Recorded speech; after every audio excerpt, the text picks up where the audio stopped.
अब गीता जी अध्याय नंबर 7 के आप देखिए 23-24 में स्पष्ट किया है।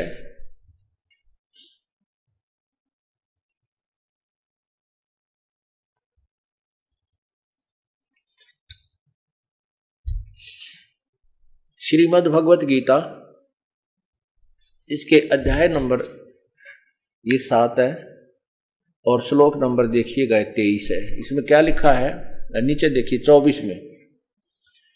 24 में लिखा है कि अव्यक्तम व्यक्तिम आपनम मन्यते माम अबुधे। मुझ माम माने मुझे अव्यक्तम अव्यक्त को, मैं अव्यक्त हूं, मैं कभी किसी के सामने नहीं आता। मुझे व्यक्तिम आपनम मन्यते, मुझे कृष्ण रूप में व्यक्ति मानते, व्यक्ति रूप में आया मानते हैं ये बुद्धिहीन। मुझे ये बुद्धिहीन जन समुदाय जो सामने खड़ा है, ये एक बुद्धिहीन समुदाय मुझ अव्यक्तम अव्यक्त को व्यक्ति रूप में आया हुआ मानते हैं। परम भावम अजानत मम एवं अनुतमम है, मेरे अनुतम यानी घटिया इस अविनाशी सिद्धांत से ये परिचित है कि मैं कभी किसी के सामने नहीं आता। यहां देखो इसमें स्पष्ट करते हैं। फिर हिंदी देखिए, बुद्धिहीन पुरुष ये जन समुदाय मेरे अनुतम अविनाशी परम भाव को न जानते हुए,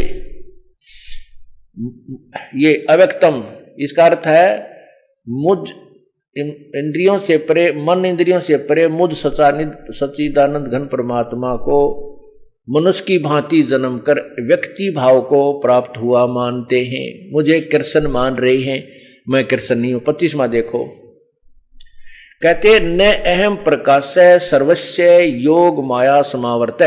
मैं सबके सामने नहीं आता, अपनी योग माया से छुपा रहता हूं, मैं गुप्त रहता हूं। अर्थात वो साकार तो है, बादलों की तरह सूर्य जैसे पीछे चला जाता है, वो साकार है, वहां विद्यमान है, व्यक्त है। लेकिन लिखा है कि न अहम प्रकाश सर्वस्य योग माया समावर्त।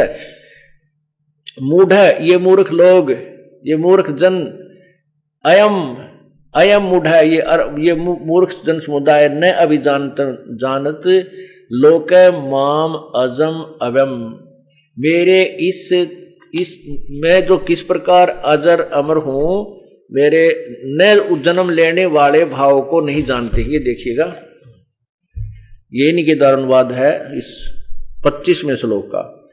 अपनी योग माया से योग माया समावर्त, अपनी योग माया से छुपे हुआ मैं सबके प्रत्यक्ष नहीं होता। ये इसका मतलब वो कहीं ना कहीं है। नहीं, कृष्ण जी तो सामने खड़े ही थे, वो नहीं कहते ये बात मैं किसी के प्रत्यक्ष नहीं होता। तो इससे सिद्ध होता कि काल बोल रहा था श्री कृष्ण में, मैं सबके प्रत्यक्ष नहीं होता। यह अज्ञानी जन समुदाय मुझ अजम जन्म रहित, मैं श्री कृष्ण आदि ब्रह्मा विष्णु महेश की तरह दुर्गा से जन्म नहीं लेता। ये काल अविनाशी परमेश्वर को नहीं जानता, अर्थात मुझको भी नहीं जानता, अभी जानती। ये गलत लिखा है ना, जन्म लेने और मरने वाला। अब ये जन्म लेता और मरता है, क्योंकि स्पष्ट कहता चौथे अध्याय के 5वें श्लोक में कहता अर्जुन तेरे और मेरे बहुत जन्म हो लिए, तू नहीं जानता। तो ये अर्थ गलत किया इन्होंने कि जन्म मरण में नहीं आता। यह अर्थ यह है कि मुझे नहीं जानते। ये देखिएगा, ये चौथे अध्याय का नीचे देखिए 5वां श्लोक, ये 5वां, यहां देखो, ये परंतम अर्जुन मेरे और तेरे बहुत से जन्म हो चुके हैं, उन सबको तू नहीं जानता, मैं जानता हूं। इसे सिद्ध है कि यहां जो गीता ज्ञान दाता कह रहा है, गीता ज्ञान दाता कह रहा है कि मेरे और तेरे बहुत जन्म हो लिए, तू नहीं जानता, मैं जानता हूं। और दूसरे अध्याय के 12वें श्लोक में लिखा है कि अर्जुन ये जन समुदाय जो सामने खड़ा है, ये और तू और मैं पहले भी जन्मते थे, अब भी वर्तमान में है और आगे भी रहेंगे। ये ना जान के हम अभी जन्म हुआ है और आगे ना होगा। अर्थात हम फिर नहीं जन्मे मरेंगे। भावार्थ है कि तेरे और मेरे जन्म मृत्यु सदा होती रहेगी।